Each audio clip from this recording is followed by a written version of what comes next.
अस्सलाम वालेकुम वरहमतुल्लाह। अख मशहूर जुमल मे बासान तुम सारे हजरात आसो बूजमुत ना उम्मीदी कुफ्र है। अमे जुमलुक मजहबी पस मंजर यानी रिलीजियस बैकग्राउंड और वैलिडिटी क्या है, किस दर्जे और किस हद तक ये हक और सदाकत और हकानियत पर मबनी है, अगर है और किस दर्जे है यानी किस परसेंटेज तक है और उसकी इंटेंसिटी क्या है, न मेरा वो हद इख्तियार है यानी जुरिस्डिक्शन है सह तय कर, न मे तीज सलाहियत और काबिलियत और न मोन सह शोबे। असल कत ये मैं आज पन गुफ्तगू अर्ज कर सो कि मे क्या आव यह जुमल जहनस मज, उसकी वजूहत पर मुझे आज की गुफ्तगू आप सब हजरात के सामने अर्ज करनी है। गोडनुक वजह यस तुम पिक्चर फ्लैश गसान ब्रोह कन, इस पिक्चर को देखने के नतीजे में आप सब हजरात को समझ में आ गया होगा कि मैं क्या कहना चाहता हूँ। असल गुफ्तगू अर्ज करने से पहले मैं बात एक अर्ज करना चाहता हूँ, सो ये कि सारी कशिर अल्हम्दुलिल्लाह सुम्मा अल्हम्दुलिल्लाह and I am not an exception to it and simultaneously we are all proud Kashmiris, शुक्र खुदास कुन अल्हम्दुलिल्लाह। ठीक, लेकिन बेच बह फ्लैश कर पिक्चर, अगर तुम सारे हजरातन जहनस मज ब्यूठमुत पन्ने जाए कि अत मर्जस मज यानी यह सूर्य हुंद मर्ज वनो सा या मॉरल डिग्रेडेशन वनो सा या ethical moral religious social degradation या तमिच जबूहाली वनो सा या बैंक्रप्सी वनो सा, अगर तुम बासान अत मज कम कलील और बड़ माइनॉरिटी तबका मुबतला तो यह आपकी गलत फहमी है। हम में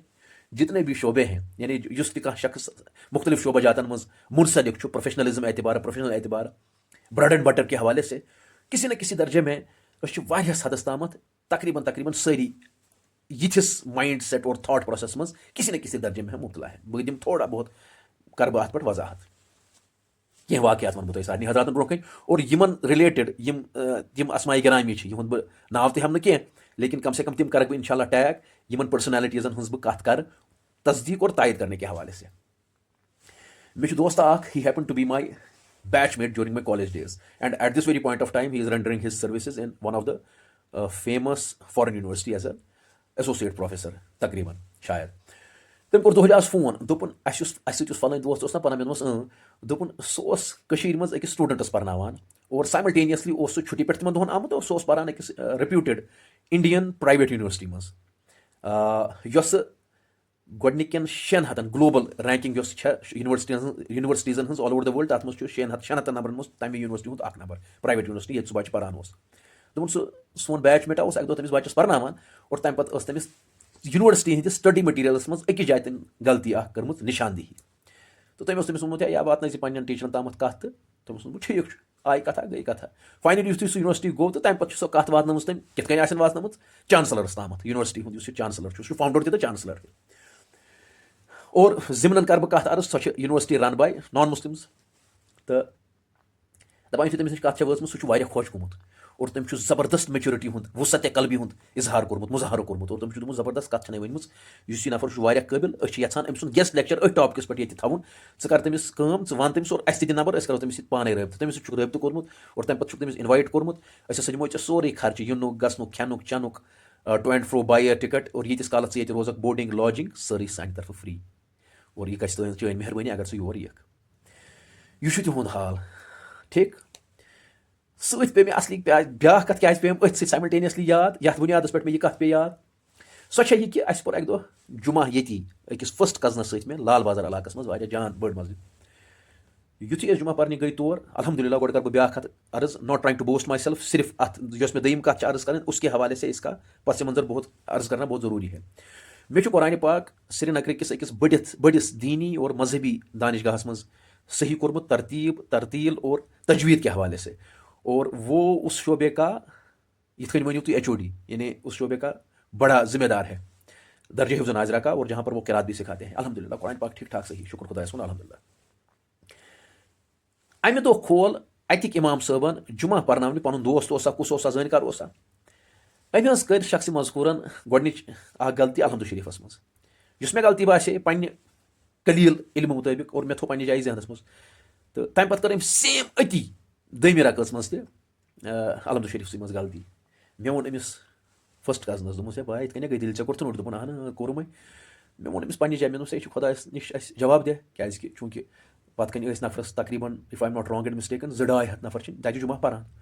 मे बासान अस अमिस तान कत वातन नत गो मे बासान गुनहन गीर क्या 2-2.5 नफर हूँ जुमहुक मसल तो कुरान पाक सही पारुन ज़्यादा मसल उलमा क्या फरमान तस खत हेर तो बीठ अमिस पन सुनत वगैरह पढ़ वो प्यार इमाम साहब कर खस सिंस कमर पन्नस कमरस मज प्यार युथी वो आयु चूंकि मे ना अत बड़ा अदब और एहतराम सान कर मे गुफ्तगू शुरू लेकिन चूंकि मुस्बत एतराज था मे दोप चूंकि यह ओफेंड तक कहें बड़ा अदब एहतराम सान वो मे हजरत इत मसल मे बासान ये मा गो इमाम सबस इत मान मे कुरान पाक पोरमुत समझमुत और हेचमुत तमें एतबार थोड़ा गलती तो आपके हिसाब से तो गलती नहीं हो सकती है क्योंकि ये वो मे दोस क्योंकि आप में तो शोबा तजवीद और किरात के हवाले से सबा अशरा होते हैं एक्सपर्ट्स हो सकता है तमें एतबार ये ठीक आसान तो मगर यह ठीक यह दी है मे आप जवाब अहन यह ठीक या यह ठीक बह गा मुतमैन तो बह नीरा क्या बह सिर्फ बरिस दिमाग अल्लाह ताला नजदीक यह बह तूत ओफेंड ये ना हद यानी मे बासान पन्ने जाए अगर न बह दस्ती दस्ती तोत थोद वथ शायद मा गह कत वारिया जीठ और शायद मा कर बे क्या पे यानी जेब आ कहें यह गो हाल तुम सारे हजरातन पत छो दम कत अमी हवाले अर्ज कर सेलिब्रेटेड जर्नलिस्ट मशहूर तम दुत अकिस ठीक ठाक पॉडकास्ट कर वलिस पॉडकास्ट उस करान तथ तौर इंटरव्यू होतनस एमसी जर्नलिस्टस who happens to be working or who has worked with reputed international dailies and international news portals काम कर्म और वनकस तक बड़ जबरदस्त तुम सारे हजरात इवेंचुअली वुचमुत मे बासान और तम पे कत तमो कर पॉडकास्ट बड़ा होता है लंबा होता है और तम पे वोनमुत कत ये आम कि जर्नलिज्म डिग्री छन जरूरी क्या जर्नलिज्मस मज गसन एतबार हाँ इथिक्स गसन मॉरल्स गसन उन्होंने एक लंबा चौड़ा डिस्कशन किया था सो हेकू तुम पान तक वो यूट्यूबस पे फेसबुकस पे वारिया जायन तूतः गो सोन डिग्री होल्डर जर्नलिस्ट हुद ओफेंड उन्होंने बस उसको इतना सुनाया लिखने के हवाले से या बोलने के हवाले से कि मतलब चूंकि तुम डिग्री होल्डर तिमन बासो पन्नी जाए चूंकि हमारी तो डिग्री है और भी कुछ जो उनके जहन में आया होगा यानी यह सन जहनी सतहुक हाल ब्या कत तकरीबन 1-2 हफ्ते ब्रो मे प्रोग्राम कोर्मुत लाइव सेशन फेसबुकस पे पन्ने शोबक ठीक ठाक डिग्निटरीज मे बुलमत तम आए अल्हम्दुलिल्लाह शुक्र खुदा प्रोग्राम गो वारिया ज़्यादा कामयाब एजुकेशन के हवाले से था education in are particularly in our Srinagar city and generally so far as Kashmir is concerned वारिया ज़्यादा एडिटिंग वारिया ज़्यादा यम पोस्टर बनाने हवाले गई तथ वारिया ज़्यादा कांट छांट एडिशन सब्ट्रैक्शन और फाइनली कोर मे पोस्टर तमिस फाइनल जल्दी जल्दी मज गोड़ गो प्रोग्राम डेफर तह सह पे पे टाइमिंग बदलावन डेट बदलावन तो मे सिर्फ असमाई गिरामी दितमित और चूंकि नाव तम कि तिम जान मतलब मे बसान कश्मीर मज ठीक ठाक तिमन जाना हर कह और तम पे तुहद इंट्रोडक्शन तम पान लिखमुत अलकन तिहद डिजिग्नेशन वगैरह क्या वनोस आइडेंटिटी मेनिस नावस तलकन तम लिखमुत पान एजुकेशनिस्ट एंड एडमिनिस्ट्रेटिव एक्सपर्ट ठीक एंड आप यकीन करें मे वो तम पे ये सात नफरन अत कथ पे एतराज कोर तम पे कोर मे तथ मज ना मतलब गौर अम क्या लिखमुत तम मे दस्ती दस्ती चूंकि शक्ल आम चलो ठीक एतराज क्या शख्स मजकूर सुन एतराज शख्स मजकूर सुन ये कि कित एजुकेशनिस्ट और एडमिनिस्ट्रेटिव एक्सपर्ट बावजूद ये तमिस गो कत इन जहनस मज कि बह कर डिलिब्रेशन यानी सह कर डिलिब्रेशन अत कथ पे अगर सह तम लेवल हूँ तमें मैारुक या बोलन वोल या वन है कि चे कर दोगमुत वाल तो करहस कम तथ लिखस इत वो कमेंट्स अभी भी वहाँ पर मौजूद हैं इतनी लंबी चौड़ी उस शख्स ने बहस की और इतना लंबा चौड़ा उसने तहरीरें फिर मैंने भी कुछ लिखा और मैं बासो पन्नी जाए मैं पसो लिखुन कहें तो उस चूंकि गलती गम हाथ से निकल गया था वन मे ये कि so far as all Kashmiris on the whole are concern यम अमे एतबार कुन नत कुन हदस मज और किसी न किसी दर्जे में इस एक्सपोजर का जो लैक है और इमेच्योरिटी की जो बहुत ज़्यादा ये है रविश है हमारी सोसाइटी में उस हवाले से बासानी ये जो टैक्स पेयर्स पान से नुकसान करान ये पिक्चर के हवाले बे कर बह डिपिक्ट फ्लैश तो सारे हजात ब्रोह इथे कन बासानी पे जाए कि अगर हसा सोसाइटी मज कह नफर काम कर किसी भी हवाले से अम सज पज सराहना करें एप्रिसिएशन करें ताकि ये आगे बढ़ेगा उसके नतीजे में हमारी सोसाइटी इल्ला ये कि कोई ये एंटी नेशनल काम कर रहा है anti social anti ethical anti religious काम कर रहा है तो उस हवाले से उसकी तो न सराहना बल्कि उसको पकड़ना चाहिए और पकड़कर उसका मुआखजा करना चाहिए and he should be held he or she should be held accountable. लेकिन अगर कोई काम कर रहा है आपको लग रहा है कि ठीक ठाक काम कर रहा है कम से कम एप्रिसिएशन आप नहीं कर सकते हैं डेप्रिसिएशन तुम करो कहीं। कंक्लूजन ऑफ माई डिस्कशन सह कर बह अकिस दोस्त सज अकि जुमल सम वो मे दो यह अम ब्रोह जुमल वोनमुत कि दोपन नसरुल्लाह इत काम कर मगर अख कथ मेन जहनस मज टेव थो ज़बरदस्त मे तक गो टेव दोपन खसूसी तौर पर majority of Kashmiris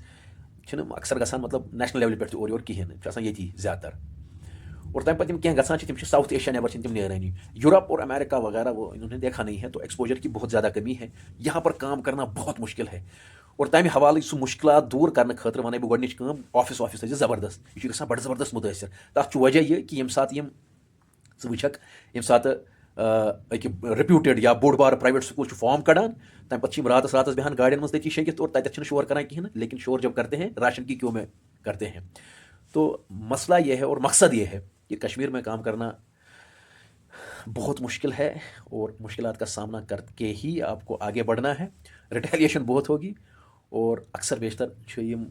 cheese bro कुन और तम पत उसको उस बावजूद यह कि उन लीप्स एंड बाउंड्स को क्रॉस करके आगे बढ़ना है और काम करना है। अल्लाह ताला समझाविन और बेदिन हकीकी मानस मज पन्ने कौमुच पन्ने यथ मज यथ जाय मज रोजान तिमन सारे हज खदमत करनुक तौफीक और बेदिन साइमल्टेनियसली पन्निस ईमानस पे डटित और दरित रोजनुक तौफीक। फी अमानिल्लाह। अस्सलाम वालेकुम रहमतुल्लाह।